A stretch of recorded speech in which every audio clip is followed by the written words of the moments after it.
and welcome to the special report with me, Lissa Joseph. And I'm smiling because I have someone that I have extreme admiration and respect for with me, so that we can go through a number of critical issues confronting St. Lucia, bring his expertise to bear here, and we will be able to have some information that we can give some long and, thought to. So I'm looking forward to this discussion, and I'm speaking about none other than Mr. Titus Preville. He is the endorsed candidate for the United Workers' Party for Babonneau, and his coming on the scene has certainly sparked a lot of interest and a lot of talk around the place, and so we'll get into some of that as I say hello to Titus Preville. Thank you so much for coming in. By the way, let me just qualify my opening statement. And as we will get into more about yourself, I want to say off the bat, and I'm very unapologetic about this, because people who have impacted my life along the way, whether they know it or not, I am always very, very eager to let them know that the role that they've played in my life, and you don't know this, but you are among the persons who are truly responsible for me being in media today. I grew up watching you, listening to you, the Government Information Service, Titus Preville. So thank you so much for being that example. I used to look at the GIS at that time. I think you must have been located at the the old Liad building. Yes, and I remember as a child I once visited there, and I was in awe. So thank you so much for that influence you gave me. You were such a great example. You were a mentor even without you knowing it. So hello and welcome. Well, thank you, Lisa. I don't know, I could have asked for a better introduction. I am so happy to know that that in my life, at least there is one person that I have influenced positively. There are many, I'm sure. There are many. No, but I think this is what life is all about. We're passing through here, and while we're here, we've got to make the best. We've got to do the best we can to help those after succeed and excel, yes, and do better than we did. So, yeah, I am happy to hear that. And in fact, I am hoping that perhaps some of the practitioners in the media today, especially those involved in news, would take some time to really reflect on the work they do, news reporting, that is, journalism, because I think this is the fifth estate. Yes. And it is so important in a democracy. And unfortunately, I must say, even from the outset, that I have some grave difficulty following the news, television in particular, in St. Lucia today, in terms of the quality of the reporting. What do you think the quality lacks? What is that? I'm not sure where a story starts and where an opinion begins. I am aware that we have news, which is reporting on the facts, and we have opinion pieces where people sit and they give their opinion. But I'm listening to news programs. I have listened to a few news stories, and I feel so sorry for the journalists reporting those things, because I'm saying to myself, there must be an editor in that studio or in that station, and the editor owes it to that young journalist to ensure that that person is reporting as a journalist. Because I like to think that this young person would want to see themselves not only as reporting in St. Lucia for a particular television station, but they would want to go on to be the best journalists in the Caribbean or the world. And even as we speak, under the CSME, media personnel have the right to move and work in any CARICOM member state without a work permit once they have their skill certificate, and they can reside there indefinitely, and they can take their families and their dependents with them, and they can reside there indefinitely. So when a young journalist is reporting, and in today's world the reports go international instantly, and you see bad stories being reported, and there is a reporter with his name or her name attached, that's the portfolio you are creating for yourself. And then when you want to move to another country to work, and people look at that portfolio, they would say, but this is not a journalist. So I think the young journalists here have a duty to themselves to find out what it is a story is and stick to it, because it seems in the editor's room there is no guidance being provided. So from the outset, I want to say that journalism is so important to a democracy, and sadly it is suffering in St. Lucia. In the mainstream media houses that are critical, that people turn to every evening for news, they owe it to the country to give the people news, facts, and where they want to have opinion, they have a separate space for that, and that is also welcome. But you know, among the gatekeepers beyond the editor, you also have the media managers, media owners.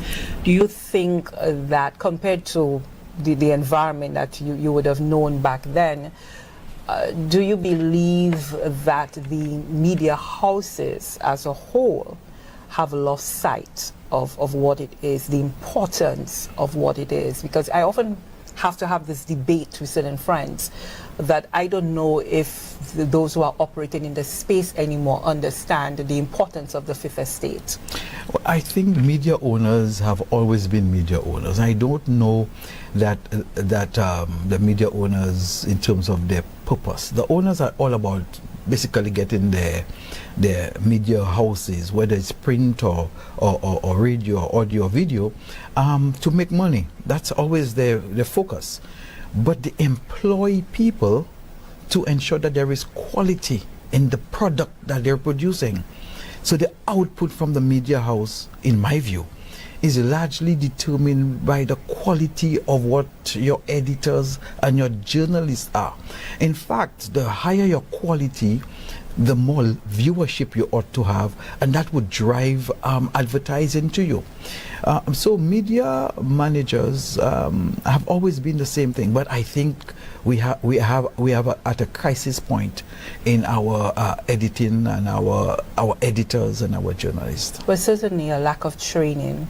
That is part of the problem. Because we have some very young people who are coming in, and they've never worked in the media space. They don't understand the media space, and so you're just given a mic and you just go out and you do an interview. It's unfortunate. I can tell you, people like myself and Bernard Fannis and Barbara Jacobs and so forth, we had the benefit of some mentors in the media and persons who taught us. I was taught to write properly by Matthew Roberts, and we had training in how to speak.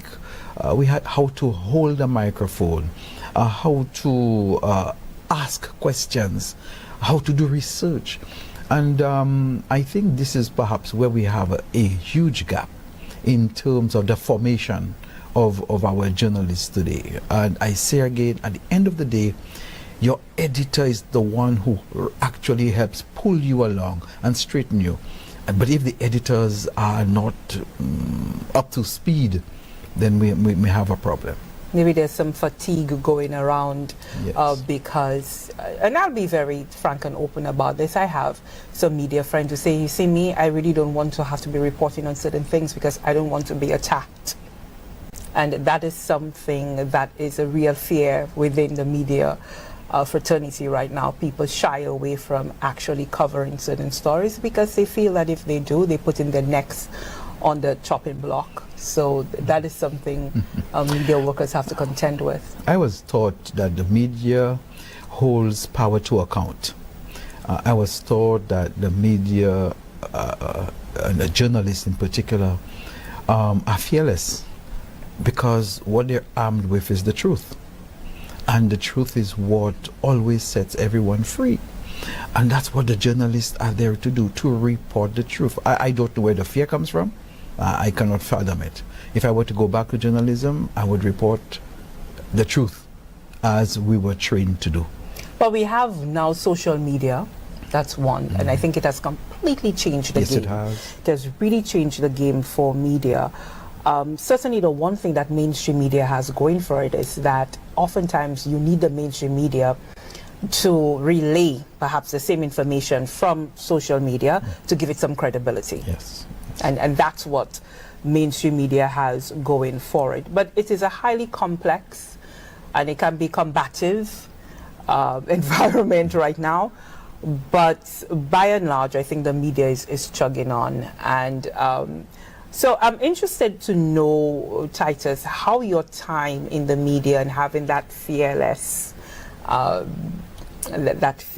attitude would have helped shaped you and prepare you for this decision that you've ultimately made to come and serve your country in politics. Well, the media was instrumental in helping me have confidence in myself, and we would have had proper training. I would have studied here in St. Lucia with people like Ember Charles and Jerry George, and persons who would have had, and Matthew Roberts, who would have taught us, David Vitalis, and so forth, and we would have gone on to formally study at university. So I would have done work at Mona campus at Carrimack, in broadcast and journalism for radio.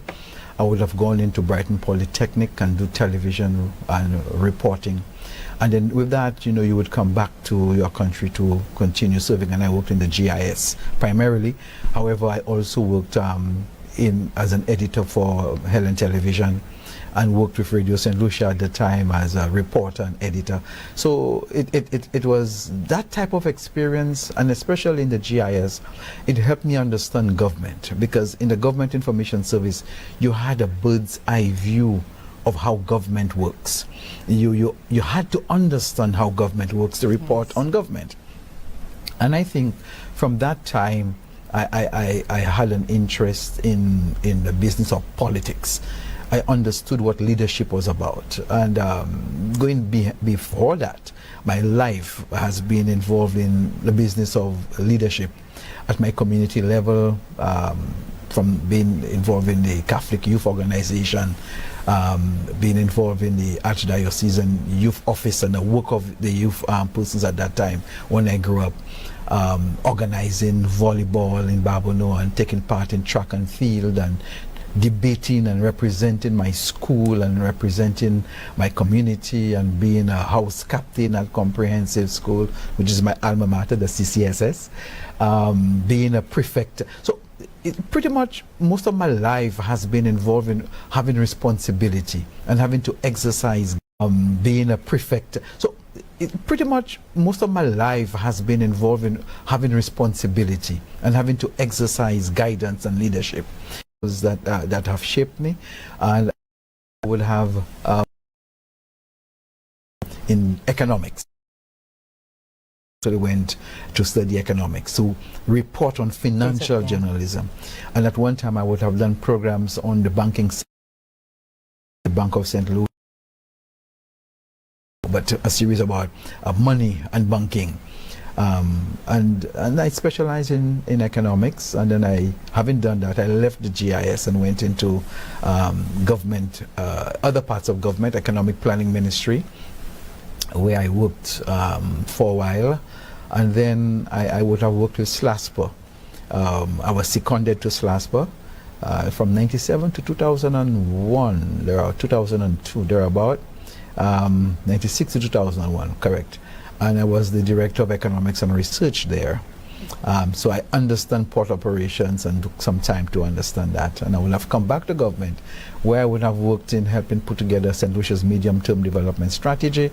And I would have worked with the Ministry of Commerce. The late Cosmas Richardson would have, as a PS, would have brought me over to do work in the commerce and industry as director of Commerce and Industry. And from there I continued working, and I was made a permanent secretary subsequent to that. And I led work in international trade, led negotiations in our services, and then did a lot of work on the CSME, because I was a focal point for the CSME.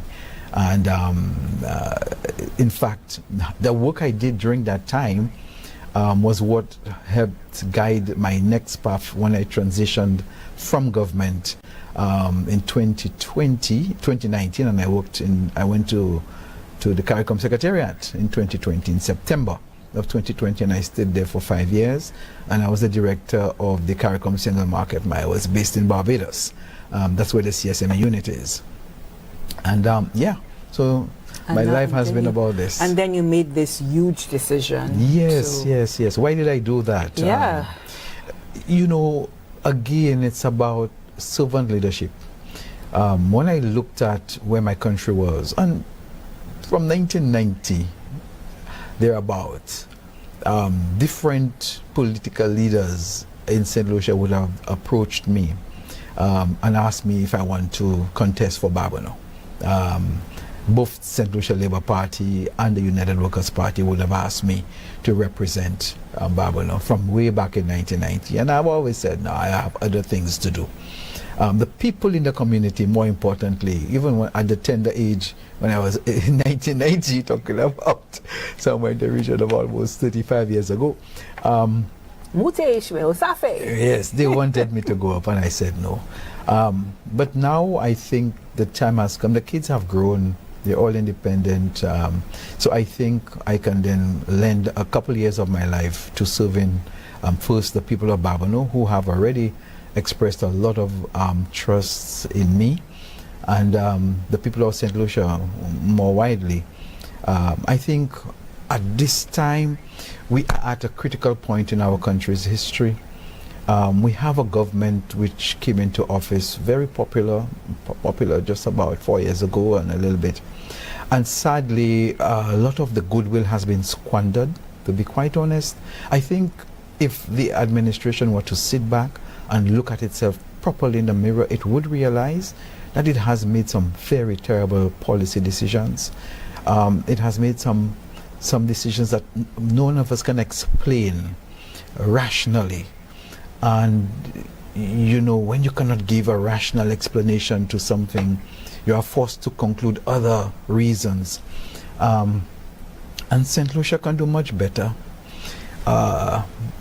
We can come into the various aspects later, from cost of living to Huanura International Airport projects, and to the road projects, to the citizenship by investment, to the global ports. So many, what I find strange is so many strange things have happened in such a short space of time to an administration that came into office with so much goodwill. But some might tell you, Titus, that you speak about squandering that goodwill, and there will be individuals who will tell you absolutely not. They have not done so, because the government is touting several of its social policies. So by way of giving an increase to pensioners, they've now given a $3,000 subvention to private preschools, and children now are receiving $100 per term, the parents of preschoolers, to pay towards their school fee. We see nurses now receiving some assistance so that they can pay for nursing school. Just a host of a lot of handing monies here. You have the youth economy. Now they have this creative economy. You get up to between $5,000 and $10,000 when persons, you know, if they qualify for that within the creative space. So the government will tell you that it is doing a lot by way of social intervention and even just some financial assistance to individuals. Yeah, and everything must be seen in context. So a government would have come into office in 2021 in the midst of, well, COVID was at that time. Yeah, the lingering effects of COVID would have been there because you would recall, yes, you'd recall the government continued the curfews, that in fact the curfews were perhaps even more severe than at the time when the Alan Shastny administration would have been in office. So it would have come in at that time, and it would have inherited the issue of high cost of living, a high cost of living perpetuated mainly by the global shocks we had with respect to the logistics, that the crisis of logistics to move goods from our suppliers to St. Lucia and to the rest of the Caribbean, because we had on the production side, persons were not going to work, and therefore there were shortages of goods that we would normally consume, and there was a challenge of getting ships to move those goods. And so prices would have arisen. But the government came into office, and one of the things it did was to impose a 2.5% health and security tax in an environment where prices were rising. And the government had made the point that those prices were being driven by external factors. In fact, it was called external inflation, inflation driven by external factors. That was true. So if you are in an environment where inflation is driven by external factors, why do you impose measures that will cause the price of goods to increase even further with that 2.5% health and security charge? And Hemi, well, it was on goods and services.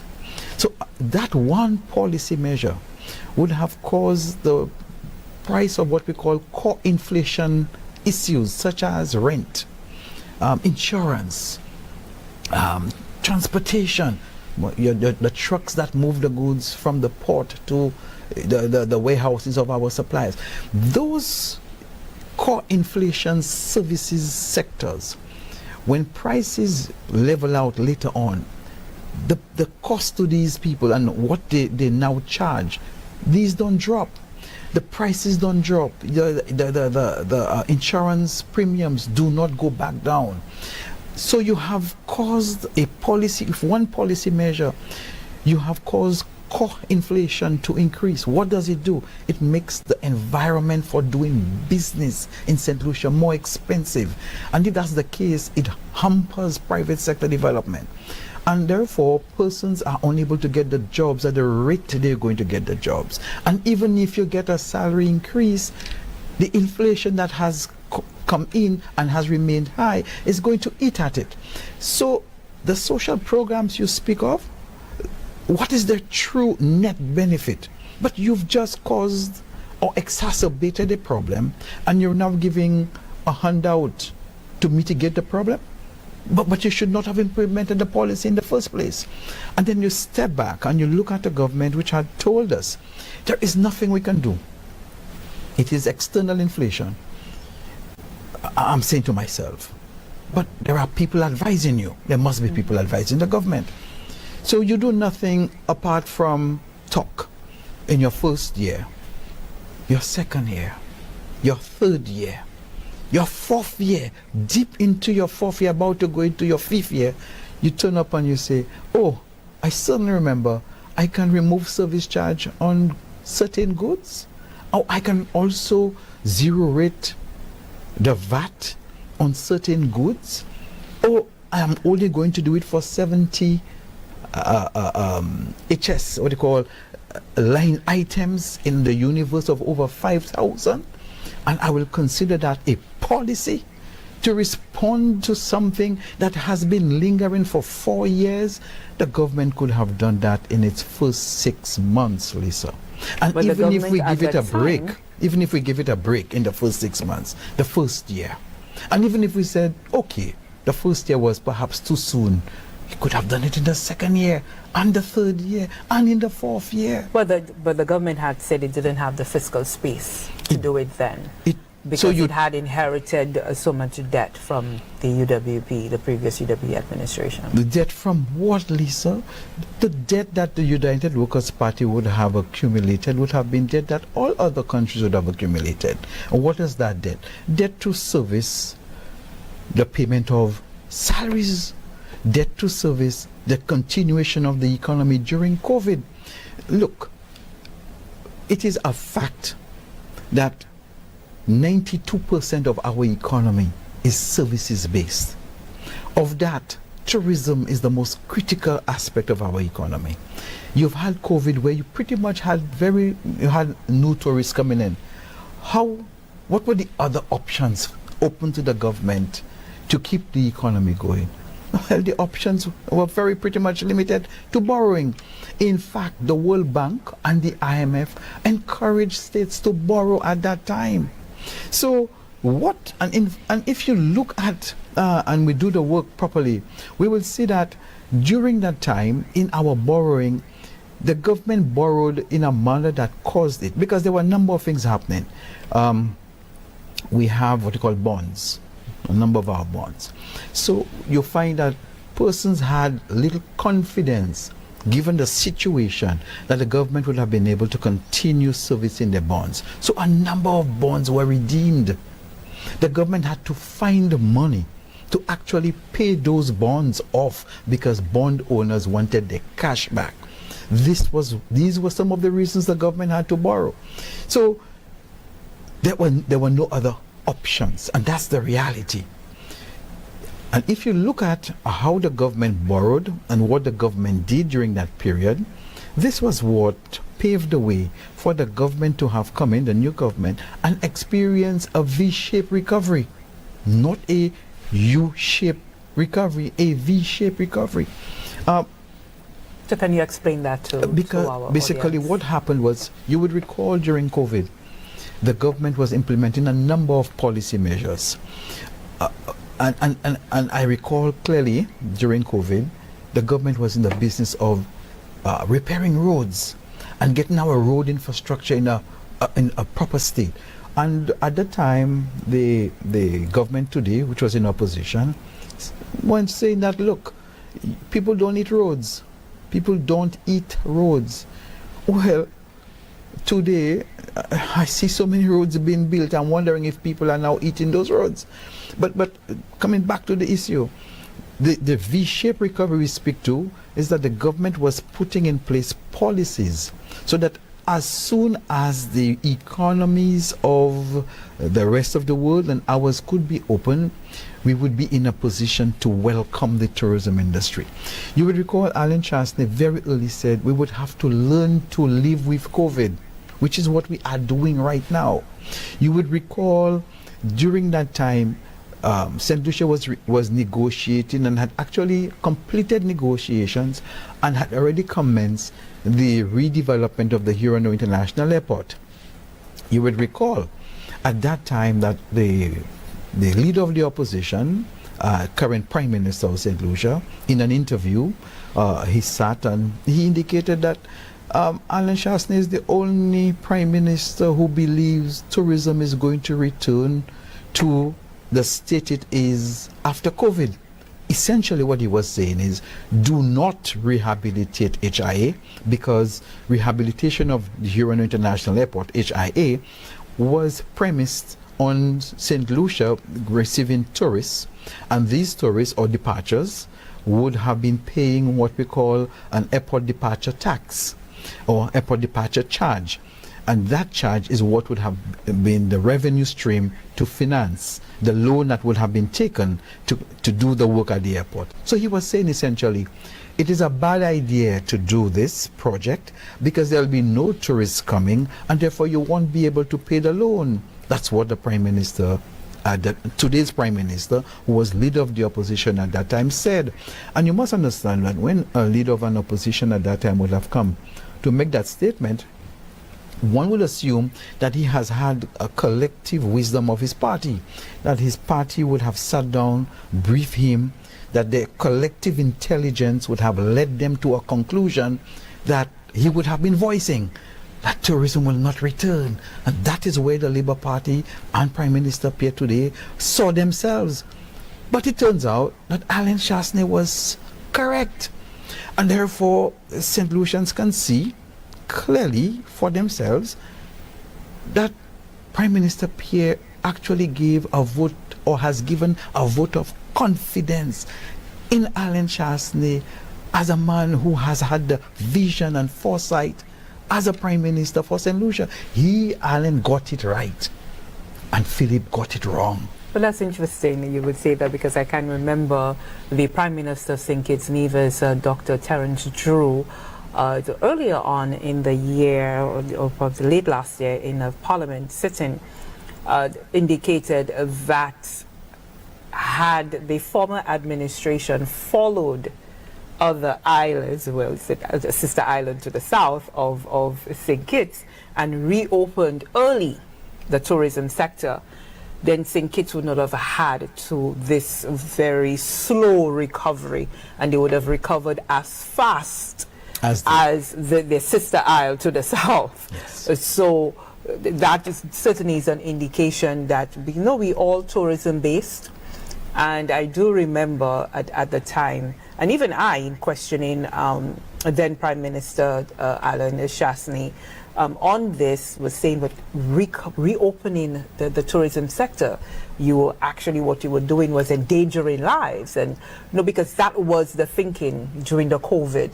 But as it would turn out, it was a correct decision to have done, being able to coexist. And now today we are coexisting with COVID. With COVID and many other illnesses as well. We have to learn how to Lissa, coexist. I want to come back to the question again of cost of living and the point you made with respect to what is now being handed.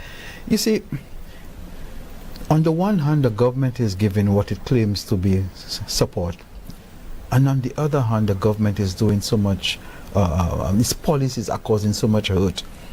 During COVID, in spite of the crises, in spite of all the challenges, fuel prices never went above, that is, the cost of a gallon of gasoline never went across above $13.95. And the government comes into office and prices went up to $17.95. And as we speak today, the prices are at $16. The prices were at $16.50 for a phenomenal length of time. The only way this can happen is if the government is collecting an excise tax in excess of $4 per gallon.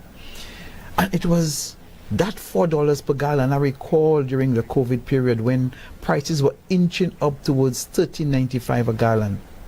There were voices in St. Lucia telling the government that you cannot be taxing and exercising an excise tax on the people to the magnitude of anything above $2.50. There were voices calling for the price of fuel to stay below $13.95. As I speak today, at $16, in fact, at $17.95, there was no voice. At $16.50, there was no voice. At $16, there are no voices except the opposition. The persons who are out there explaining why we should not be paying above $13.95, they are silent. The very same St. Lucians are paying $16 right now for a gallon of fuel. Now, you have an economy where the government is collecting upfront in excess of $14 or $4 per gallon on excise tax. Essentially, this government's approach to this economy is to collect revenue and then turn around and distribute it in trinkets to give people the feel-good sense. Oh, I have given you $100 more, and I have given you this more. But at the same time, they are paying more at the pump. And once you begin to pay more at the pump, these prices spread throughout the economy. Well, the government says we've never seen a government subsidize as much as it is doing. The government explains every time, once the fuel prices come out, the pass-through mechanism. And the pass-through mechanism is not at work. Why would you say that? The pass-through mechanism ought to reflect prices as they change in the market. If the pass-through mechanism was working, our prices would be closer to the prices of our neighbors, because we get the fuel from the very same sources. The pass-through mechanism was a system developed by the ECCU or ECCB in the post-2009 financial crisis to ensure there was more stability in government revenue, and at the same time to ensure that economic actors like you and me who have our car, that when prices go up, we ought to see that reflected in the price at the pump. So that would discipline us. So instead of driving too far and too much, we would have, cut back. That is what the whole idea of the pass-through mechanism was supposed to do.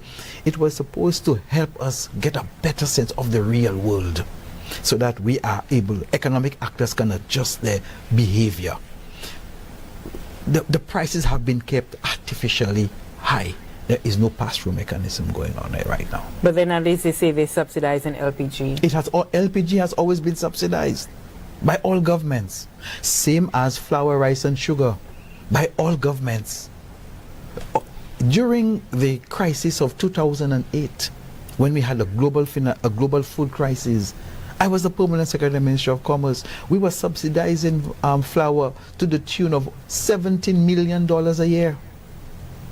Nothing has changed. No government I know of has not subsidized rice, flour and sugar. Well, let's hear from the Commerce Minister, Emma Hippolyte, as she spoke in the House of Assembly. That would have been at least 2 weeks ago, talking about the imported inflation, but government is assisting the public by maintaining subsidies on some crucial items. Minister for Commerce and Consumer Affairs, Honorable Emma Hippolyte, has been outlining several steps by her ministry to contain consumer costs.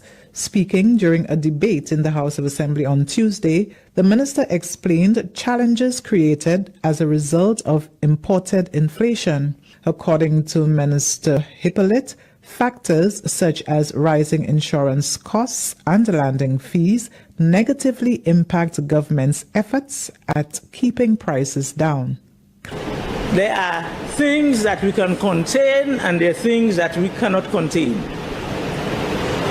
We cannot contain the price of the item as it comes to the border.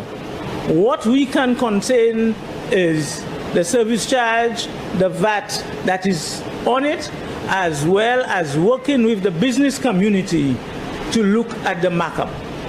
The minister, however, reaffirmed her government's resolve to lowering prices, including placing several items on price control, including sanitary napkins. And I want to say some of the things that we have done as a government. The main one for me is the subsidy on rice, flour and sugar. The main one being flour. This government has subsidized flour to the tune of millions of dollars to cause our persons to be able to buy bread and butter. And we must always continue to remind everyone who consumes bread that this government every day pays almost half of the price of the bread that you eat every day. Every day. Despite these efforts, the minister laments there is still a rising prices, which she attributes to high cost of insurance and freight charges. It is for this reason, she explained, government's decision to place sanitary napkins on price control, a resolution permanently eliminating VAT from these female hygiene products and have them classified as zero rated, passed in Parliament on Tuesday, August 19th. And that report they're taken from the Government Information Service. So the minister there speaking very emphatically about what the government is doing on those core basket items of the rice, flour, sugar, particularly flour. What the minister says correct. The minister says the government has been subsidizing rice, flour and sugar, flour. And I say to you, all governments have been doing that. There is nothing, that's nothing new. So what was the minister's option? To let people pay more? That's not an option. So let's not talk about what we have all been doing. The question is, what else could you have done? And what else the minister could have done? And she points to it, that we could have looked at the service charge on all the goods that we consider critical. And that's the point I was making. That so the basket of goods not critical enough, meaning those price-controlled items. are you suggesting that we need to go beyond those the price controlled items, the basket of goods? The government should have looked at an approach similar to what was done when Alan Chancellor came into office in 2016. What he did immediately was reduce the VAT from 15% to 12.5%. Well, he removed the VAT, the 2.5, he reduced it by 2.5% on all goods and services. But the SLP says you cannot point to anything tangible that this brought. Oh yes, you can point to it. Government revenues did not fall. Government revenues remained and in fact increased. But what it also did was it placed more money in the hands of the consumer, so the consumer could have made his own choice about how to spend that money. You see, the fundamental difference between this SLP administration and the United Workers' Party is our fundamental belief in who decides how to spend your money. This administration believes in taxing, collecting, and redistributing. The United Workers' Party believes in allowing you to have your money and you decide how you want to use it. It places the onus on you to make the right decisions. It does not want to appear to be lording over you a handout or determining for you what you ought to get. That is the fundamental difference, one fundamental difference between the Labour Party and the United Workers' Party.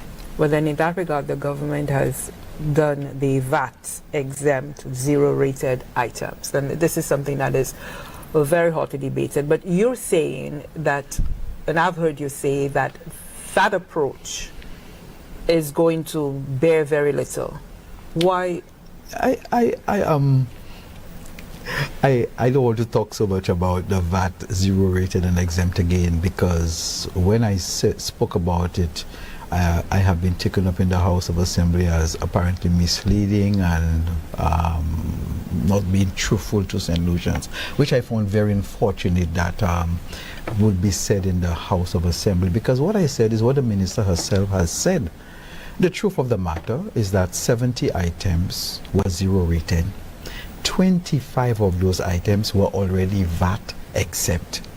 So you've taken 25 items that were VAT exempt, meaning there is no VAT applied to them at the point where the consumer is purchasing, the final consumer.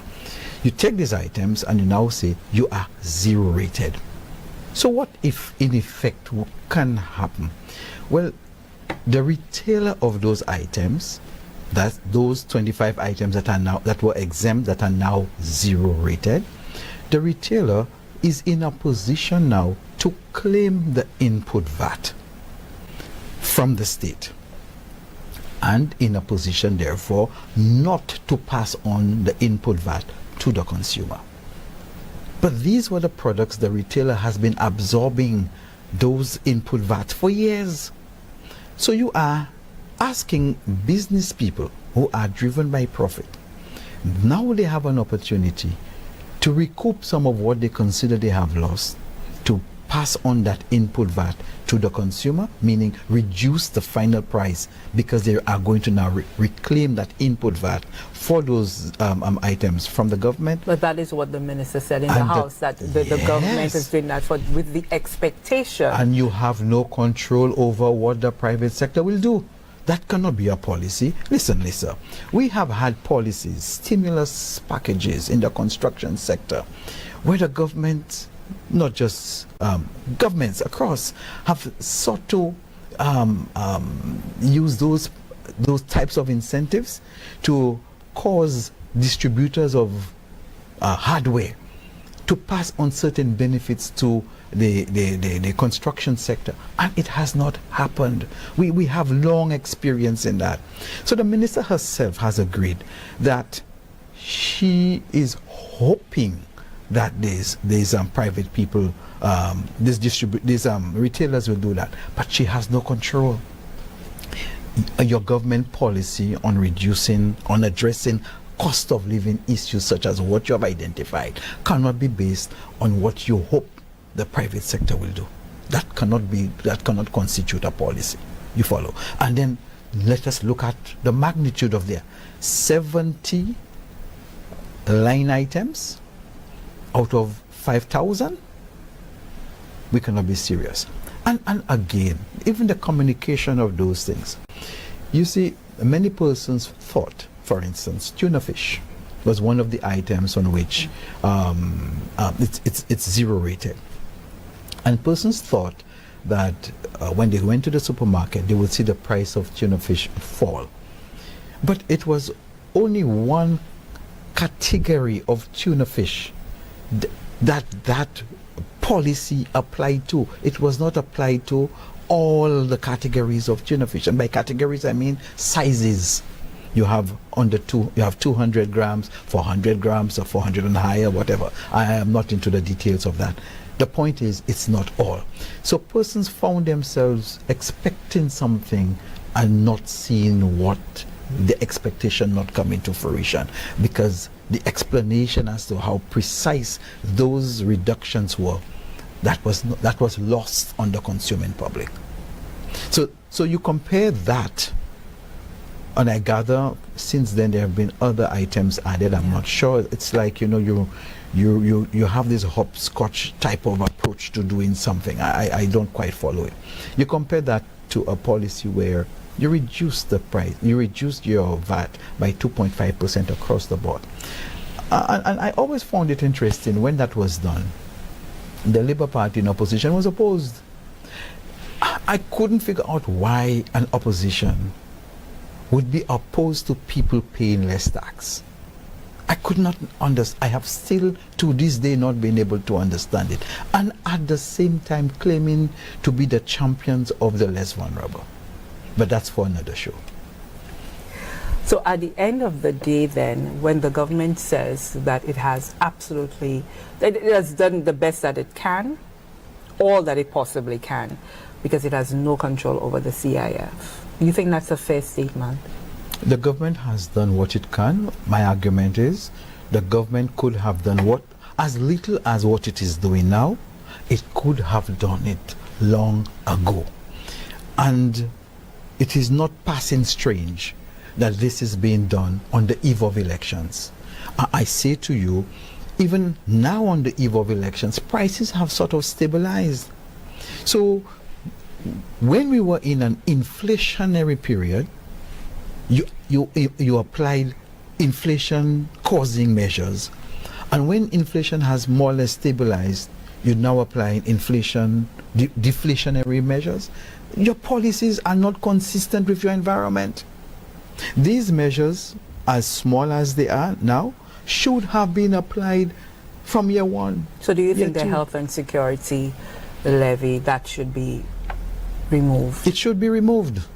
It should be removed. You don't see any value in it? In fact, our health and security have not improved.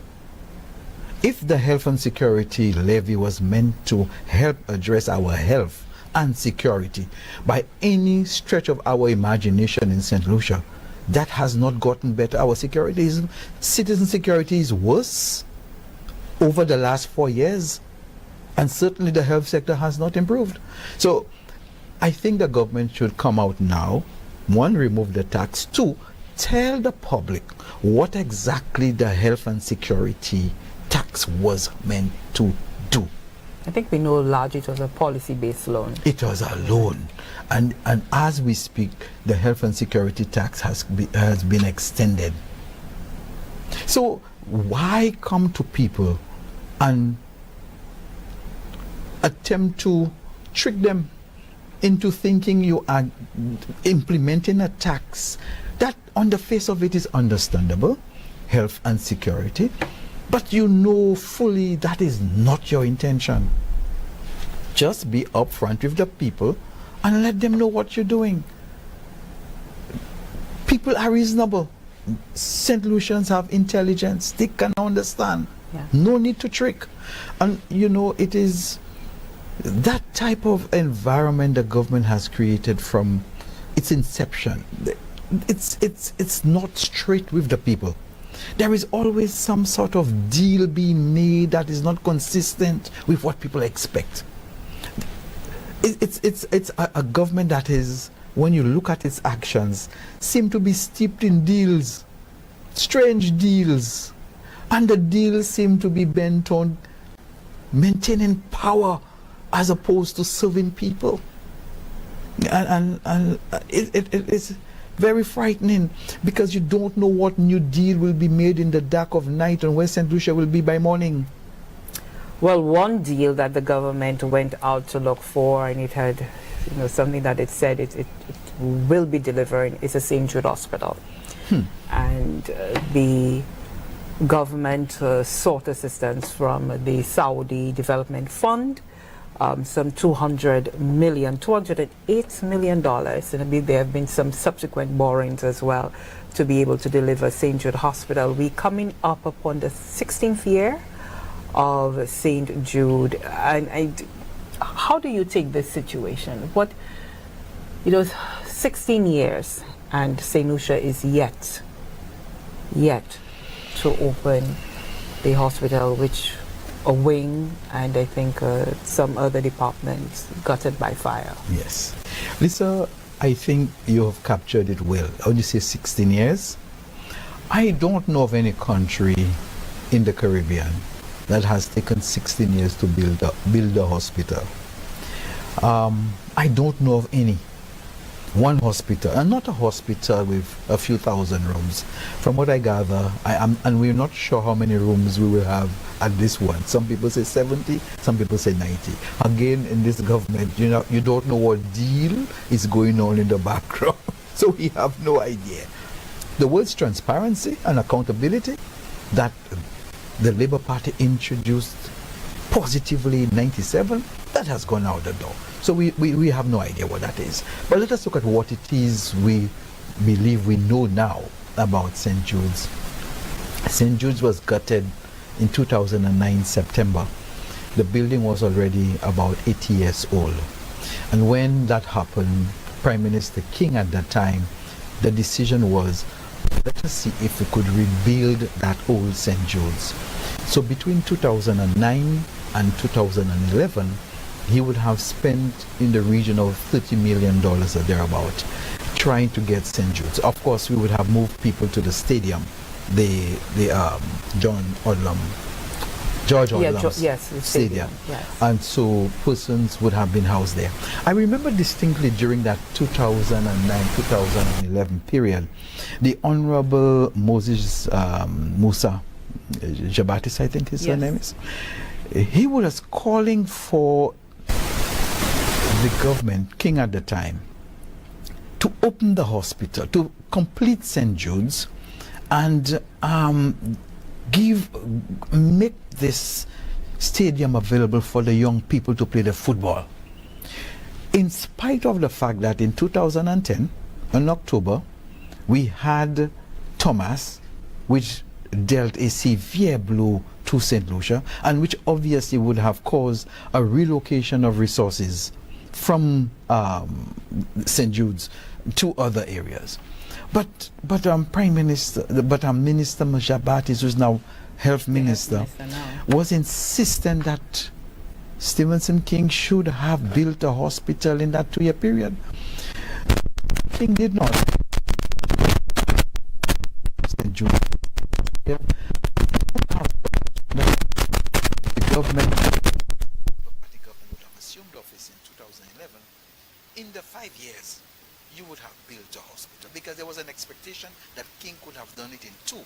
So therefore in 5 you should have delivered. Well, that did not happen either. So in the 5-year period, 2011 to 2016, an additional 110 million or thereabout was spent on the old St. Jude's. So Kenny would have gotten out, the Labour Party would have lost elections in 2016, and Shastney would have come in with the United Workers' Party. And upon coming in, he said, look, let's take a look at this project again, because here we have spent 30 million plus another 110 million, and we are no nearer. So he took a look at this through a study that was done by reputable consultants. A local consulting firm would have led the charge on that. I think it was FDL. Recommendations it's best hospital should cost in the region of about $100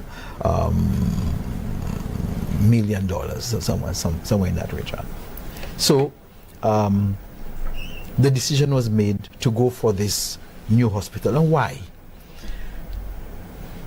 You had already spent so much money on the old facility, an 8-year-old facility. You were no nearer completing. Decision was, let us build a state-of-the-art, fit-for-purpose facility. Given the projected growth and plans for VA4, it would make sense to give the people, especially the south of the island, the capacity, the health capacity. We were looking at having a cruise port in VA4. So your tourism plant was expanding. So you needed to have, God forbid, if you have any emergency down there, you needed to have a state-of-the-art facility. But I'm just saying, just to interject quickly, that even though there were no plans for a cruise port, but the mere fact that we have the international airport nearby, correct, would necessitate that you have a robust functioning health facility. Just interjected. Correct, you are right. And so the rationale for a new hospital made sense. So that's what the government embarked on. The government, therefore, had started the work. It was interrupted by COVID. So Chastain's administration pretty much had 3 years of work on that new St. Jude's Hospital. When the government lost office in 2021, the current administration came into office. And the current administration went back to this old St. Jude 80-year-old building and decided they could have, well, I would be facetious, because someone said some chemical and a few coats of paint would have gotten the place up and running. Well, yeah, that was stated. Obviously, yes. that must have been said in jest. So the government decided to abandon the purpose to build the building that was meant to provide us with a modern hospital and go back to the 80-year-old hospital. So 4 years now has gone by and we are no nearer. Well, perhaps we are nearer, I'm not sure. But what is certain is that the government, in addition to the 30 million plus the 110 million, we are now being told that we're going to spend an additional 260 or 70 something million on the old facility again. Now, Lissa, if you do the math, if you add the 30 and 110, we will be spending upward of over $400 million on an old facility over 16 years. It is an obscene amount of money for... And you think as a country, this is something we could be clapping for? But this is almost equivalent to the HIA. This is the HIA cost. Absolutely. You could have the new HIA, the redeveloped, redesigned HIA would have cost $400 million on a 80-year-old building.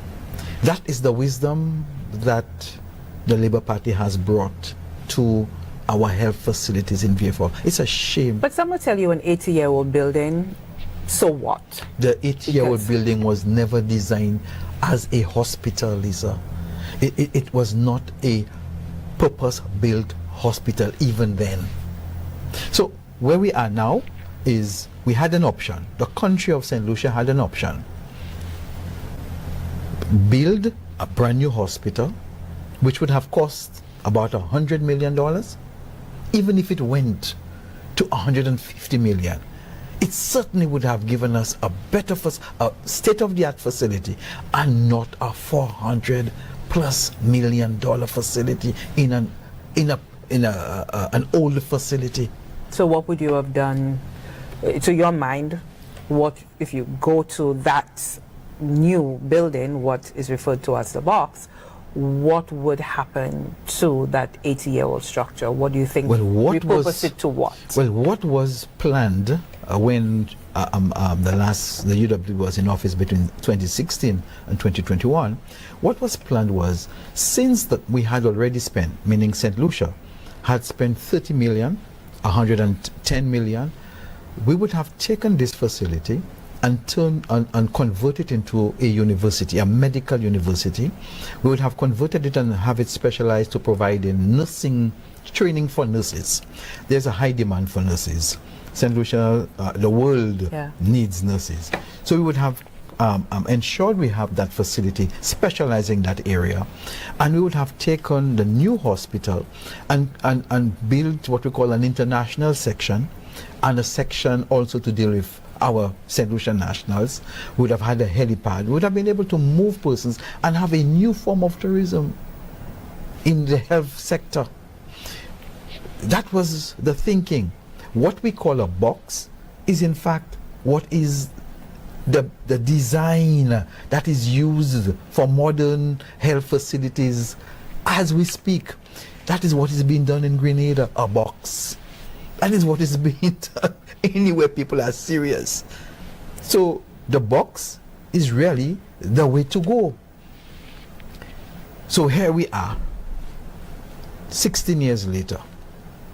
We have no idea how much, because the accounting on this hospital is anybody's guess. I gathered the 270 million or 60 million. I am not sure if all of it is meant for the hospital. The government has not told us if it's all up. I know some of supposed to go, but we don't know how much. Yeah, yes, the government did say when it did announce the loan from the Saudi Development Fund that the money would be allocated towards the reconstruction of St. Jude as well as reconstruct or rehabilitation for the George Orton Stadium. But we do not know what the breakdown, the government never indicated the breakdown. And actually the question was posed directly, but the government did not answer at the time. I would have thought that could not be such a mathematically difficult question to answer. We would have known what is the estimated cost to repair the stadium, and the rest would have gone to St. Jude's. So to not answer that question is taking us St. Lucians for a ride. The government cannot take St. Lucians for a ride. That's not why you were elected. And I keep saying to myself, there are technical experts, civil servants in this government who must have given the government advice. I would hate to think that the administration we have is taking decisions on its own without advice. Well, it would seem that they're receiving advice. If it is receiving advice, at least it could point to the advice it got and say, that's the advice I was given, and I acted on the advice. If I erred, was based on the advice I was given. But there does not seem to be any link. Well, we did have a team of some of the senior officers within the Ministry of Health, Planning and so forth, visiting the St. Jude site. And that would have been sometime maybe last week thereabout. We saw a report coming out on that. And we had the PS for Health indicate that they were very happy with the pace of works down there. I believe some equipment, medical equipment, is beginning to come in. So the indication was that 2011 was of the firm opinion that Stephenson King should have built and reconstructed St. Jude's in 2 years. How do you square that circle? This is what St. Lucians have to consider today. St. Lucians have to look themselves in the mirror, look at what passes for an administration or government, and make some really serious decisions. These are decisions about all of us. This is nothing about Chasney. Look, we should not pursue policies based on people. We should pursue policies based on what is in the best interest of our country. Not because you said while you were in opposition that when you come into office, you're going to stop a project, that you should do it. Because you need to follow through on what is in the interest of the people. You've come into office and you've seen what I was thinking of or what I had in mind. The reality is different. Tell the people what the reality is. Face up, man up, or woman up, whatever you want to call it. But be honest. It is dangerous to pursue policy on the basis of like or dislike for an individual. But then the government would tell you that was perhaps the approach of the former UWP and former Prime Minister Alan Chastney when it comes to HIA. He came in and decided that this PPP arrangement that was, under the former administration, didn't quite like it. That's according to the SLP, and felt that he wanted to do what he thought was best, and decided to scrap the deal with the IFC, I believe, and then go and seek a loan with the Exim Bank of Taiwan. Lissa, we need to talk about HIA. I really want to talk about HIA a little, because this is another area that St. Lucians really need to put the lens on the St. Lucia Labour Party and scrutinize it very, very carefully. The HIA redevelopment project started way back in 2007, after Sir John came back in 2006, 2007.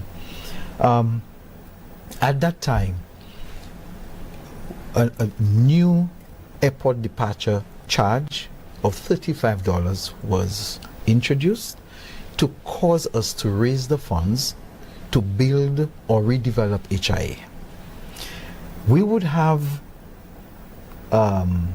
commenced that in about 2007, 2008, the collection of this $45 charge, which would have gone into what we call a logbox. A logbox is a mechanism that is internationally used. It's almost like an escrow account. So if you do the simple mathematics, arithmetic, you would have, say we have about 400,000 visitors. And if you can choose the number. I was taking a look at the numbers. They vary. You can say 350, 400,000. If you look at 400,000 visitors at $35, we would get somewhere in the region of $14 million a year at $45. Over the 3-year period between 2008 and 2011, when UWP would have exited office and the Labour Party would have come in, we would have collected in the region of about 42 million US dollars in the lockbox. The SLP administration came in 2011, and by 2012 stopped the project, stopped collecting the head tax. Now, had they not stopped collecting the head tax, let's do the math. Over a 5-year period, 2011 to 2016, at 400,000 persons coming in a year, the government would have collected in the region of $70 million. We would have already collected somewhere 42 million between 2008 2011.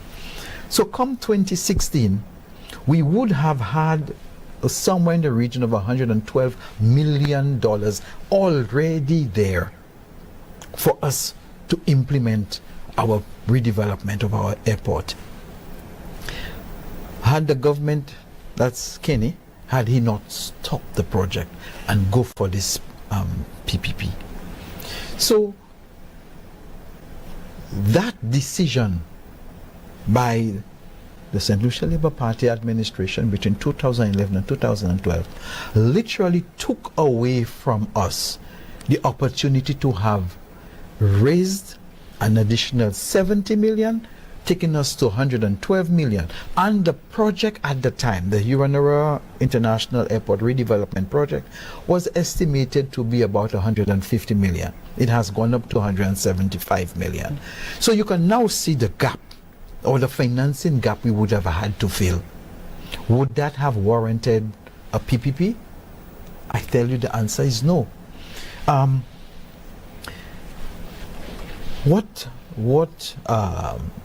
Alan did when he came in it was about 100, right, when he came in 2016, the project had the collection had stopped. So he decided that, listen, we need to relook this financing arrangement with the IFC, because again, the IFC, its model was to still introduce an airport departure charge per passenger. Exactly what was scrapped in 2012. The IFC was proposing that in that PPP arrangement. Only the charge now would have been upward of about $60 per head per person, as opposed to 45. So why would you have stopped collecting? And why would a UWP government agree to a PPP utilizing the same mechanism of collection that we could have done without going through a PPP arrangement? Our ports are in our own control, our airport is in our own control. So it made no sense. So under the PPP, there would have been a management. So absolutely, it would have been a public-private right, and so arrangement. The airport would have now been in the hands of a management, a separate management team. So what Alan decided at the time, and the UWP government decided at the time, was to look at the Taiwanese and their experience in airport management and airport construction, and took a decision that, listen, if we are going to now build an airport for 175 million thereabout, the Taiwanese were willing through the Exim Bank to put up 100 million, and that 100 million was what everyone could see was a sweetheart deal. You had a 5-year moratorium on the payment of interest and principal. You had very reasonable concessionary rate of interest on this. And very importantly, you know, St. Lucia has benefited from the Taiwanese people by way of their taxes from about 2007. And it has, for all intents and purposes, be a one-way flow of support. This was the first time, as a people, we were going to engage in a commercial arrangement that would have given back and show that we're in a partnership arrangement with our best friend. The Taiwanese has been one of St. Lucia's closest allies across administrations. So that was something that we could have entered into under those very generous conditions and show some goodwill. The government has stopped it.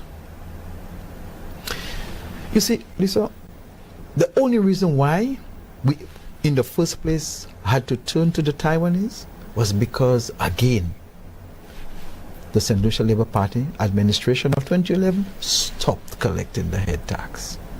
So St. Lucians must understand the genesis of those things and what has happened in the interregnum, in the period while we've been going back and forth. Well, St. Vincent has a new airport with jet bridges, yes, and Antigua does, which was done by the Taiwanese OECC company. Absolutely, beautiful airport. Beautiful airport. I was there recently. That is what has happened. And where is St. Lucia? Spinning around like we've done with the hospital at St. Jude, going round and round the mulberry bush. Our people need to understand the time has come where we have no more time to play games. So, but do we need such a lavishly conceptualized airport? Absolutely. Why? There was nothing lavish about the airport. It was a standard airport based on our projections for our tourism industry. Because listen, if we're going to make St. Lucia, if St. Lucia is going to be serious about tourism, we have to be serious. The thinking was that the existing terminal, some of it, would have been used to process cruise visitors upon arrival, because we were looking at a vehicle a part of the country that has always traditionally supported the Labour administration with very little to show. We were looking at putting down there a cruise port financed by the cruise industry themselves, so that we would have had what Antigua now has, home porting, what Barbados now has, home porting. And just imagine having a home port in Vieux-Fort. You know what that would do for the tourism industry, the Airbnb sector in the entire south of the island? When you take a cruise, when you go on a cruise out of Fort Lauderdale or anywhere there, you got to fly up to Miami. You've got to overnight. You've got to overnight at a hotel. Similarly, when these people fly in, they have to go to some place. That's what these cruise ships have to leave port with goods for the voyage. Yes. Just take any one of a very simple product, say watermelon. I don't believe we have the capacity yet to even supply a cruise ship with watermelon. But here's the point. We now have an opportunity to build an agricultural sector in the south of the island tied to the cruise industry. And guess what? If we cannot, as a St. Lucia, supply it, all the watermelon, we can partner with St. Vincent, we can partner with Dominica, the same way we did with bananas.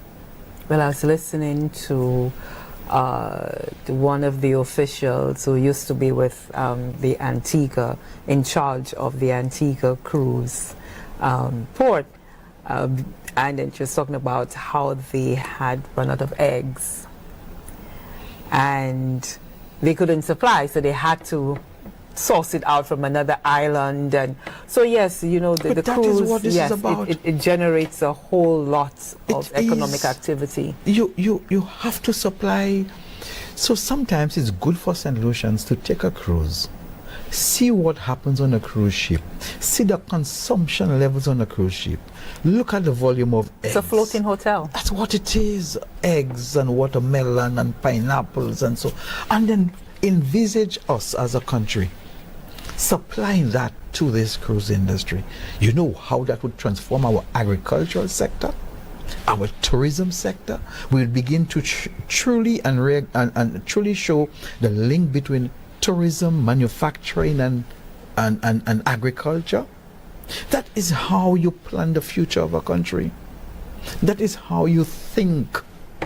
So the airport, the HIA, which we were able to have between 2016 and 2019. In that short period, given we had COVID and had to deal with it, we were able to have closed the deal with the financiers, and we had over 1,000 piles already driven into the ground. But then there is the there are costs. But there's the argument. There's a drawdown, Lissa, on the loan. But there's the argument that the loan, the largest, that for public sector projects and cost for the island, on SLASPA's books. And you have a revenue stream to finance it. But this is exactly, the issue is not loans, the issue is financing of your loans. If you take a loan to build a prison and the prison is not generating any revenue, you have a dead loan. Somebody else needs to pay for it. If you, as we see, and I don't want to discuss it because Tommy has done a job on this one, the global ports, a loan is being taken. But isn't there a financing stream? Why would the bank have guaranteed or provided the loan if the bank was not satisfied that there was a payment system for it? The loan, and it's like persons invest overseas and they get the returns coming back to them. Sometimes countries see foreign exchange living, go in other places, and they say, oh, my balance of payments is in trouble. But guess what? The investments are being made overseas, and over time the monies are coming back. That is exactly what is happening there. A similar parallel can be drawn. The Exim Bank of Taiwan was satisfied that the project was viable, financially viable, and it would have gotten its fair return on its investment. St. Lucia would have had a modern airport. We would have been in a position to service a cruise industry. Our agricultural sector would be in a position to expand. The farmers in Soufre, the farmers in Miku, the farmers in Deriso would have been part of the tourism industry in a real sense. The Labour Party denied the people. The people of Beaufort North, who have supported and Labrie supported for so many years. That was a chance to transform, and they have denied them. That hurts. So, 1,000 piles driven into the ground, and the piles have been taken out of the ground, and we cannot find the piles yet. Where are the piles? The property of the state. That's for another show. But I'm sure at some point the minister responsible for SLASPA will be able to give us a sense as to that in this country we have no sense of accountability now. We have no idea what's happening. Would you say the same is true for the Citizenship by Investment program? Do you believe that they're insufficient? The citizenship, oversight, accountability.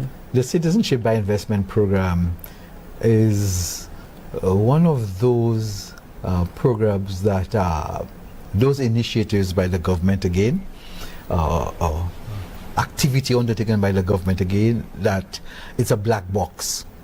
It's just a black box.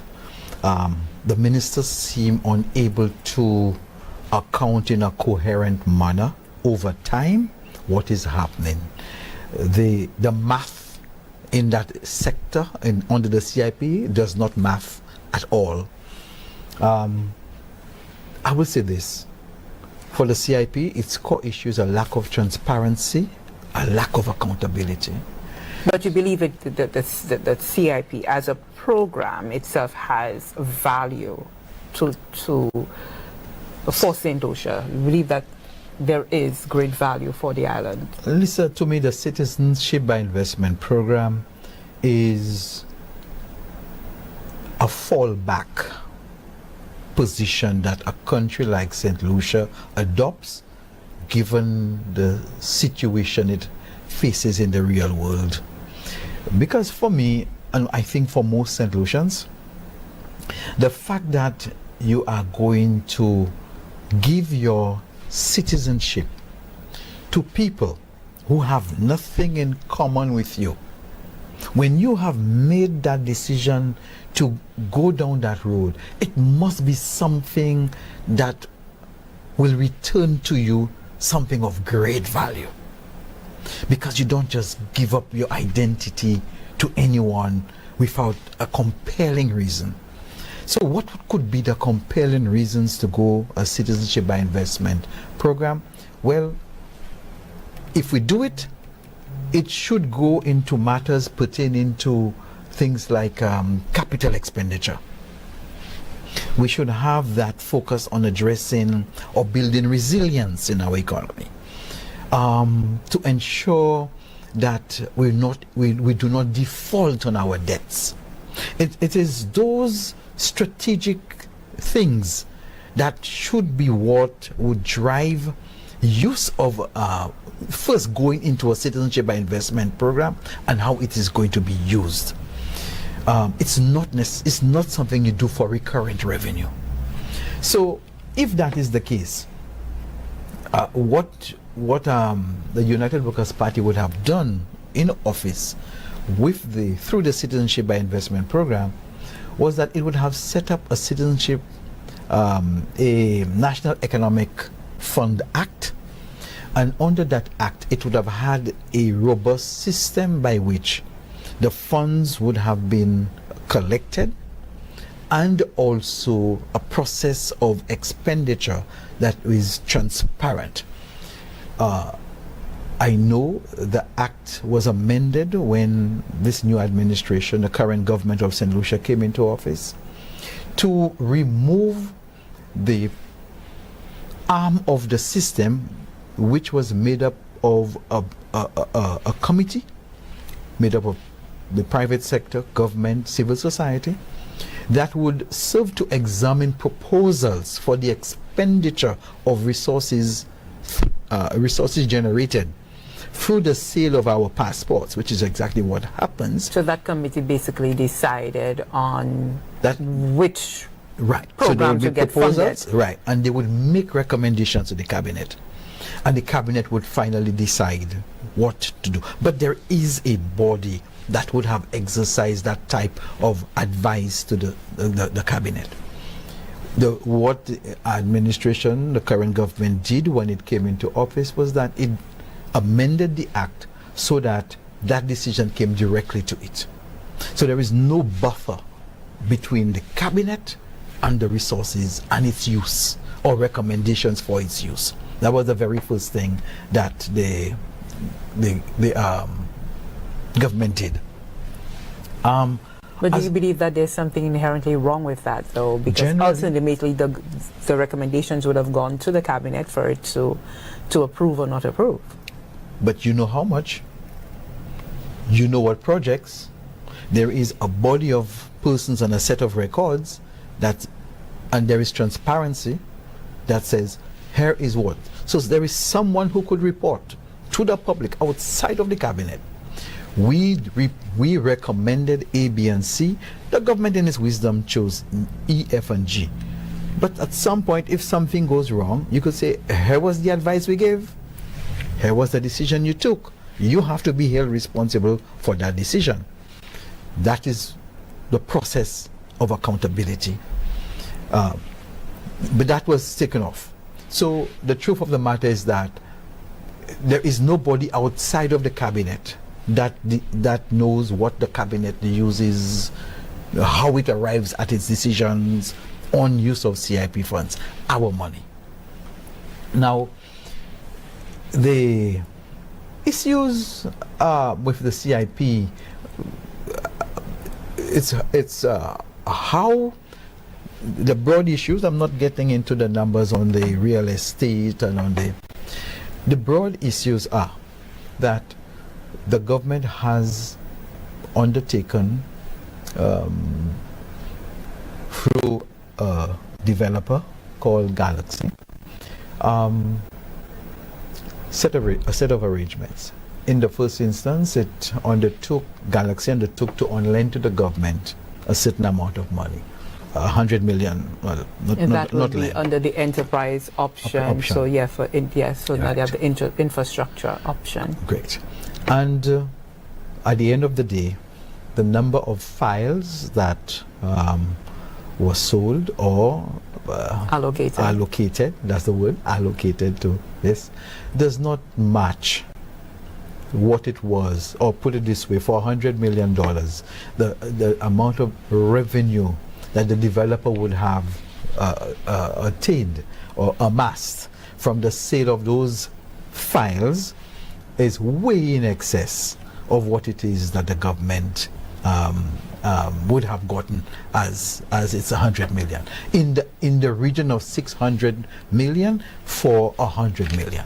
But then the minister has said that whether it will be in the case of the infrastructure option or the real estate option, Galaxy as a developer is assuming all of the risk. Galaxy would face a lender, and they would have to obtain the monies needed before they actually receive all of the monies, meaning to have received the monies from the allocated files. So, and that is based upon the fact that the files, having to approve those files take long. Yeah. So you may have sold the file, but the approval hasn't come through. So the Galaxy doesn't receive its money until the approval has gone through.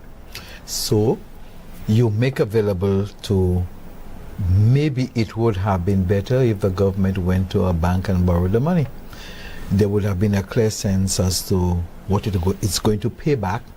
And that would have been very clear, because what you've now got and what would have been the amounts we would have paid back over time to take $100 million loan and to pay and to receive or to pay back, because which is essentially what Galaxy is getting. It is receiving upward of $600 million.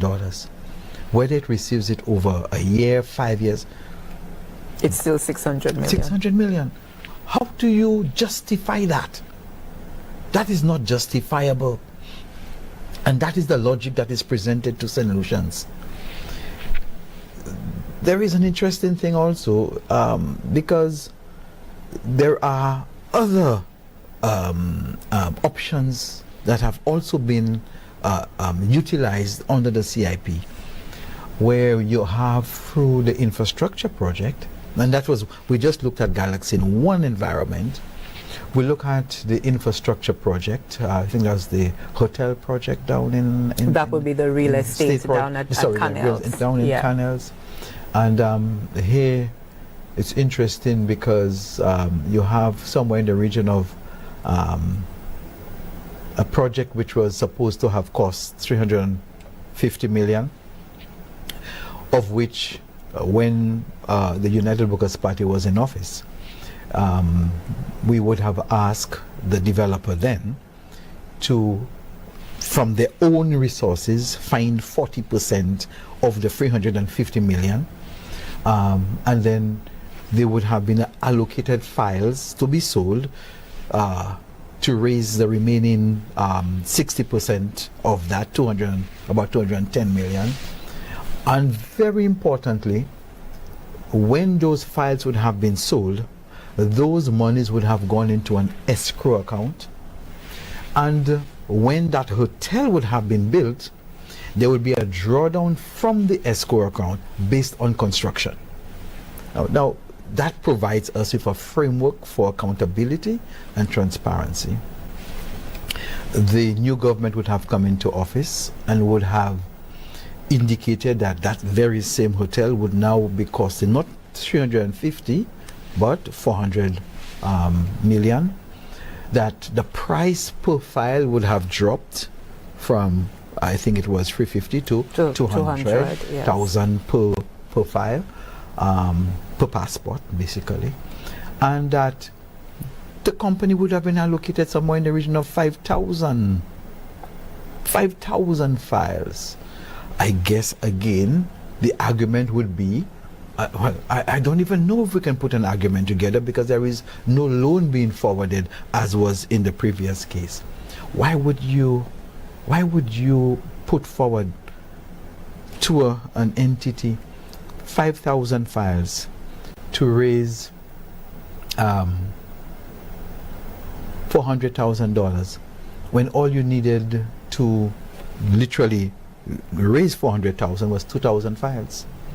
You, Galaxy, really needed the developer 400 million. For 400 million, but it's basically 2,000 files because each file is being sold at 200,000.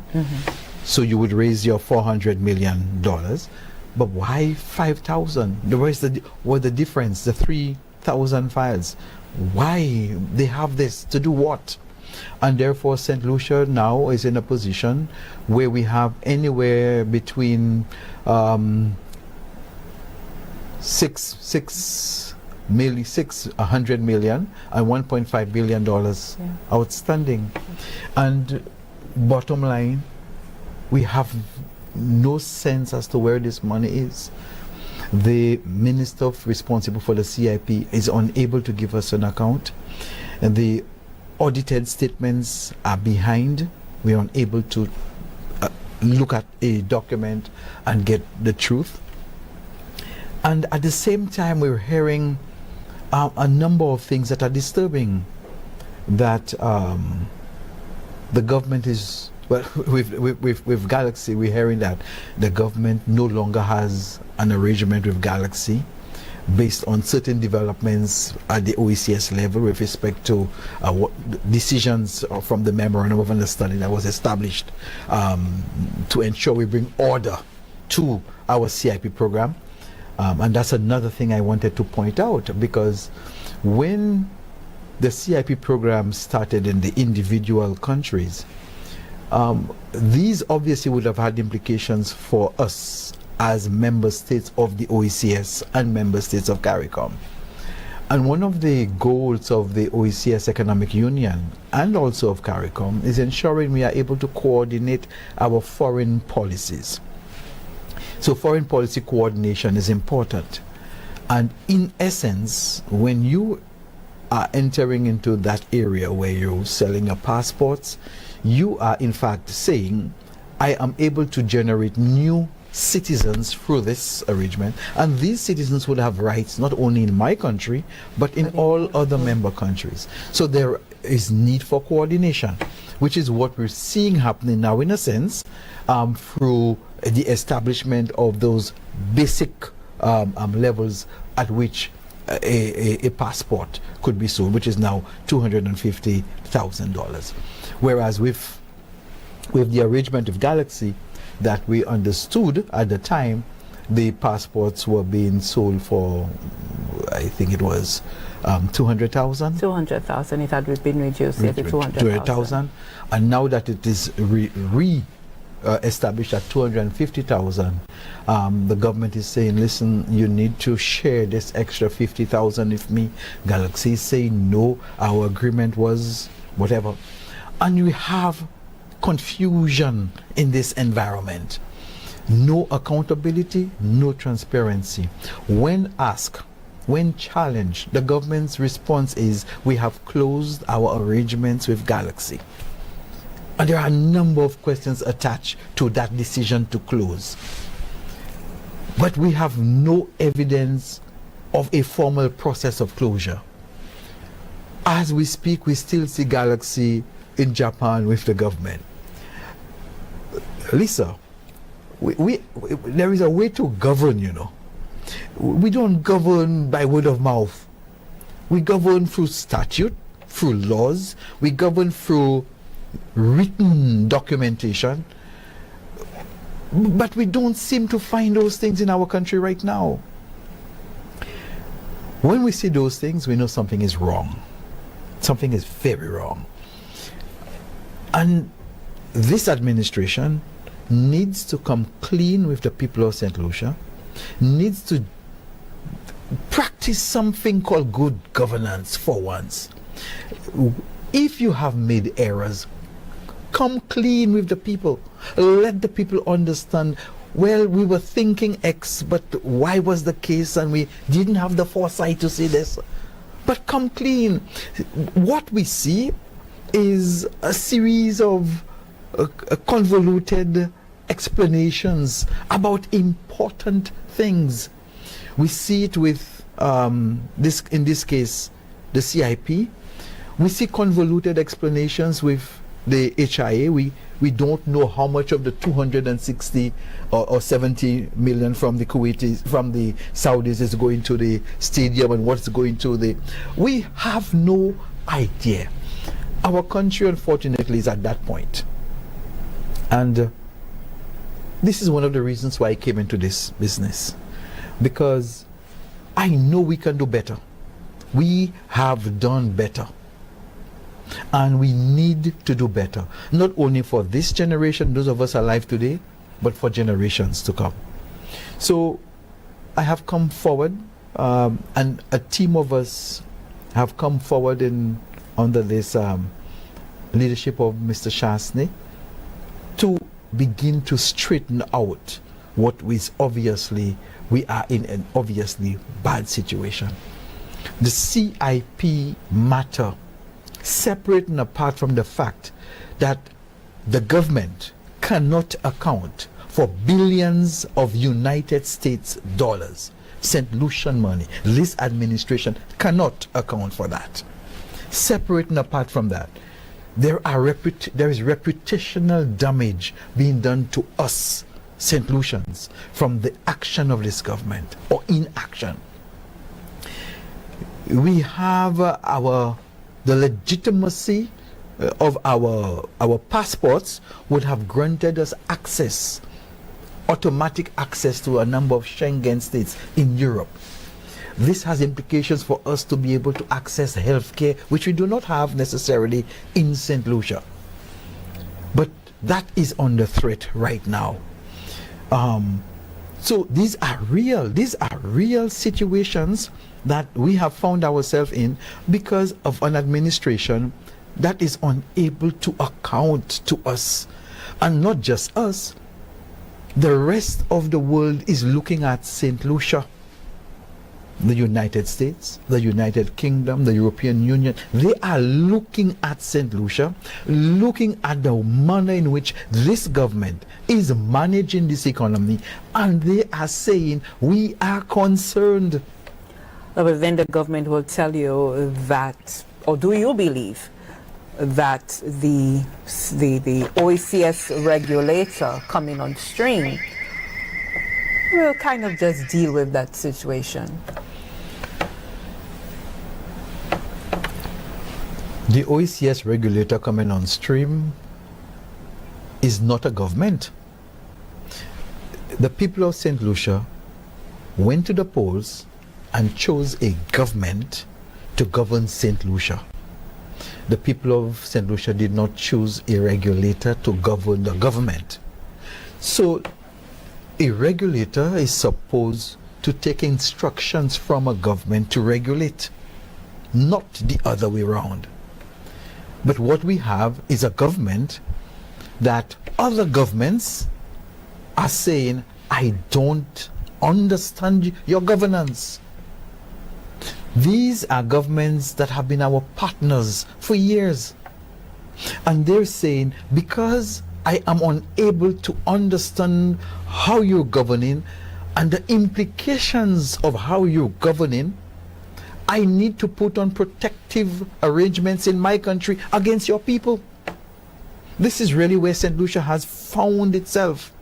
When you cut all the noise, this is where we are. That this government has so conjured itself that today, to get to Martinique very soon might be a challenge just to get healthcare for those who can afford to go. Because the process of getting a visa would perhaps be so difficult. That's the reality of what this government has done to St. Lucia. And this is where we are now. This government is asking St. Lucians to give them 5 more years to do more of that same. And that is what we have to reject. Our people have to reject that outright. We have to say to this government, we know better, we can do better, we have seen better, and we are demanding better by getting a new administration in place. That's where we are right now. When I go through Babonneau, that's what I'm hearing the people saying. When my colleagues are in the other constituencies, that's what the people are saying. The people are saying, enough is enough of this. We know better. We can get better. We are going to get better. Now, speaking about getting better, you came into the arena, the political arena, with your opponent, if you want to use that word, because Dr. Virginia Albert Porter said to me, why should I use the word challenge? So right? But she was the one expected to be on the ticket for the ruling St. Lucia Labour Party as the incumbent. And now we've seen that shift. How did you receive that news? Did you expect it? Did you know it was on the horizon? Well, I hardly pay attention to my opponents, to be quite honest with you. I was focused on my game plan. Dr. Poyet and I come from the same community. We talk well. So the people in the Babonneau would have made their decision as to who they think should be the best representative. And that was my approach to this. I would never have spoken in a manner that's disrespectful of her. I would have conducted myself in the manner in which my parents taught me. And I believe that is the way I would have. So the people would have decided. The people would have already said what she had or had not done. They would have already explained their level of satisfaction or non-satisfaction. And therefore, what I saw happen was that somebody other than her the Labour Party hierarchy decided that as a person who would have won in 2016 against someone who I believe was a very, very good parliamentary rep in Lissa Joseph, he would have done a lot of work in the community. When she would have won, and come 4 years later, the party would have said, you're no longer fit to continue to represent the people of Babonneau. I would have said to myself that must have come as a blow to her. I empathize with her, actually. I empathize with her. What she said something that had me smiling, and she said, nothing too bad. She basically said the people were asking her, where was I? For the last 5 years, so 4 years. Yes. She said very wonderful things about you, and said the one thing that she can say is that the people have been wondering, where have you been? Yes, and I know she knows the answer to that. She should have told them. That's the only thing I think that I felt a little sad about. She should have told them, because she knows where I was, because I was over at CARICOM serving her as Minister for Labour. She would have been attending meetings of CARICOM Labour ministers, and I would have been the officer responsible for organizing those meetings, so she and her colleagues could have participated. So I was actually serving St Lucia at CARICOM and serving other countries at CARICOM. So she knows where I was, and I think it is important for us to just spend a little minute on that. You see, I don't know of any St. Lucian who sends, any mother, any father, who send a child to school with an expectation that they will fail. Everyone sends a child to school with an expectation of success.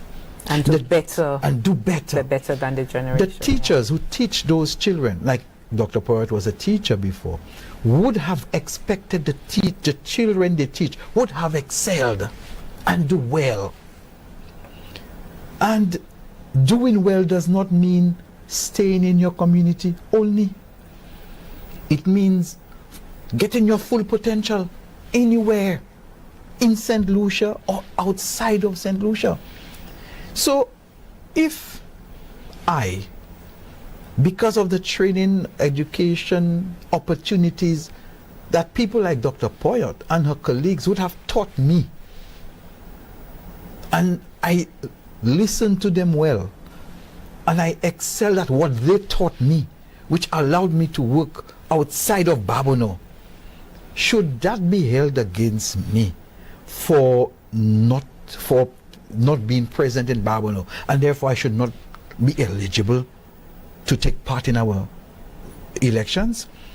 Because what we're doing by that is we are literally telling young people, I want you to succeed, but don't succeed too well.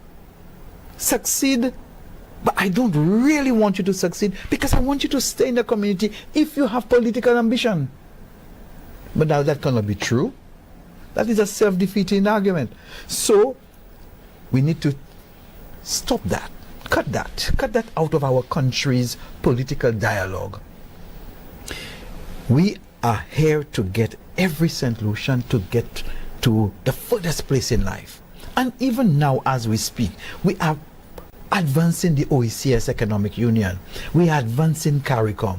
So if your friend Lissa has a daughter who's doing well, and that daughter decides, I have an opportunity to work in Dominica, and that daughter decides to come back home and take part in politics from the community she's from, should we automatically say you don't qualify because you are not in the community? That doesn't make sense. So we need to cut that out of our politics. What was more interesting for me when I heard Dr. Poyet was not going up is that we have a new candidate for the Labour Party. Mr. John Estefan. Yes. You know, I was a bit shocked, because I know there are so many Labour Party, strong Labour Party supporters in Babonneau. And I would have thought that the Labour Party would have found among the many capable, strong supporters a genuine Labour Party stalwart. But apparently we believe Mr. Estefan, who was always with the United Workers' Party, In fact, he was competing with me as the candidate for Barbono, and he didn't complete the process, so he dropped out. It was not the branch who he decided not to pursue it, and so he would have left the branch in June. He submitted his letter, and he would have left. And lo and behold, he's now the candidate for the Labour Party. And I was asking myself, but what is a philosophical grounding?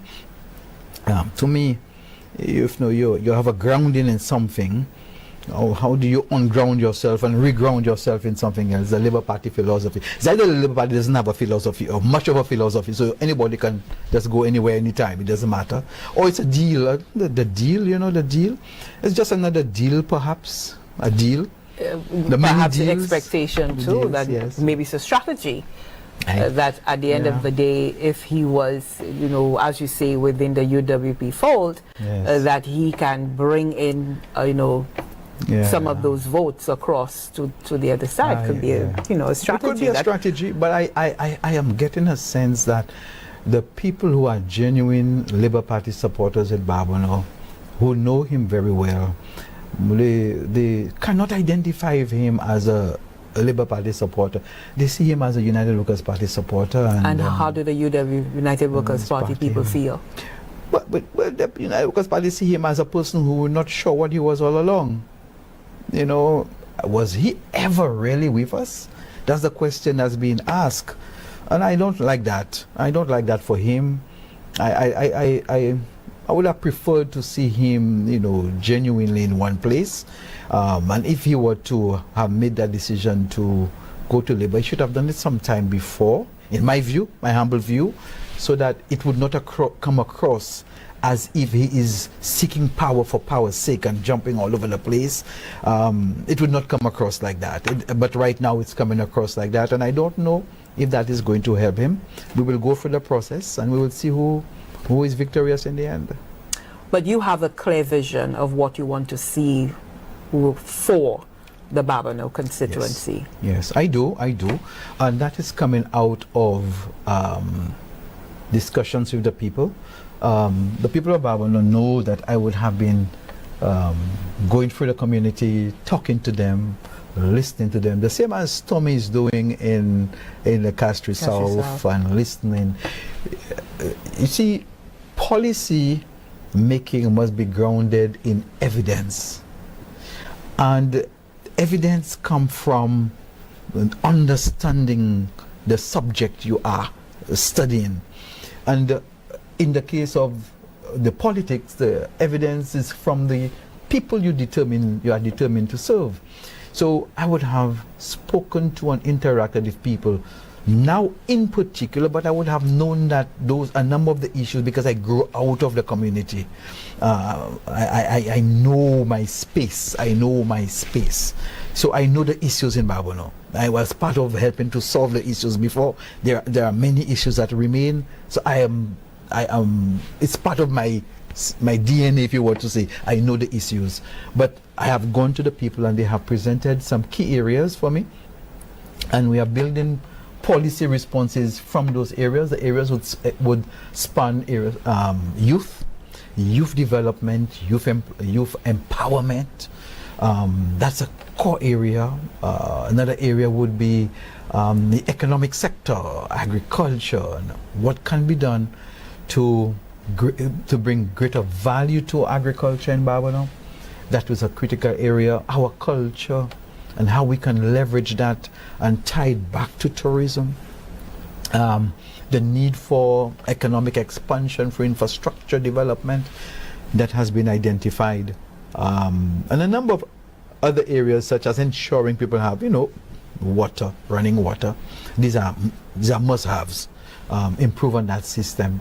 And areas that we must pay attention to in terms of healthcare, especially healthcare and for the elderly, systems that help parents with after-school mending or caring of their children, and a number of systems we have identified, and we will be working assiduously with well thought through solutions, which are what they call policies, to address them. So I think the people of Babonneau, in fact, I know the people of Babonneau, once we would have won the next election and our party would form the government, they have a commitment from me that I will serve them with dignity, I will serve them with honesty, I will serve the people of Babonneau with truth at all times in the manner I was taught by my parents. I will do that to the best of my ability. I make the same commitment to the people of St. Lucia. In whatever capacity the Prime Minister, Alan Shastey, once he becomes Prime Minister, and he would have appointed me if he chooses in his cabinet, I will serve the people of St. Lucia with the same level of honesty, the same level of transparency and sincerity as I have done when I served as a permanent secretary. That's my value system. That is where I stand. That is who I am. Well, I want to thank you so much for being able to bring your expertise to bear for us to get an in-depth look, some different perspectives on some of those issues that have been so topical in our society. Titus Preville will be on this vast stage come this Sunday as the United Workers' Party will be unveiling all of its 17 candidates' grand launch that's being held in Miko South. So we look forward to that big day. You know, those who are joining down in Miko South, those who will be watching on television, but all eyes will be on Miko South on Sunday. So thanks again so much for coming in and discussing with us. I do hope that, as always, this interview has been very enlightening for you, that the information, you can use it, you know, so that you can sit, you know, mull over it a bit, discuss with friends and so forth. So I am Lissa Joseph. See you next time on The Special Report.